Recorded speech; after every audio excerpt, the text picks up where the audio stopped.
Hello, this is Rabbi Bolton with a 2 to 3 minute message from me to you about what to do when bombs and missiles are raining down on your head from heaven.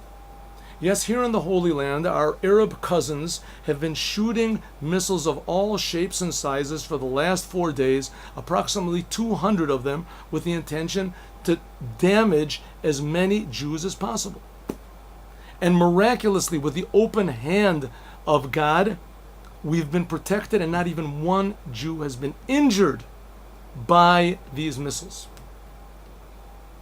There's been a lot of them that have been injured by fear. And the Lubavitcher Rebbe said you should realize and remember that land of Israel is the safest place in the world for Jews to be. But still, how can we be happy in such an oppressive situation? Well, the answer can be drawn from the previous Lubavitcher Rebbe, Rabbi Yosef Yitzchak Schneerson, that he was in a situation that was thousands of times more oppressive and dangerous than the one we're in now. On this day, in 1927, the previous Lubavitcher Rebbe was released miraculously from prison, where he was sentenced to death for thinking, doing, and speaking against the communist government. Stalin had killed over 20 million of his own people for the same crime. The joke is told that a communist policeman stopped someone in the street, asked him for a cigarette, started befriending him, and said to him, "Tell me, my friend, between me and you, what do you think about Stalin?" The person said, "What do I think about Stalin? The same thing as you do." He said, "Oh, yeah? Then you're arrested. You're under arrest."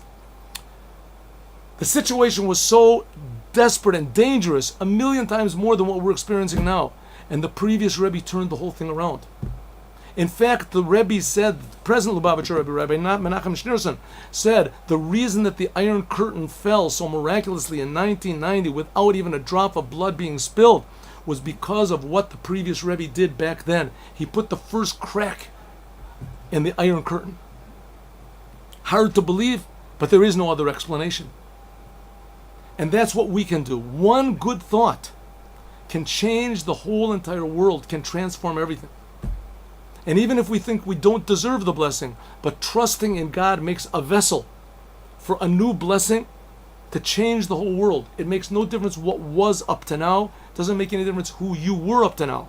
We can reveal everything that it says in the Aleinu prayer, that every human being is precious in God's eyes. Every person is special, and every second is a miracle. But it all depends on us to reveal it by thinking positively. A little bit of light pushes away a lot of darkness. Be happy, and the world will become happy.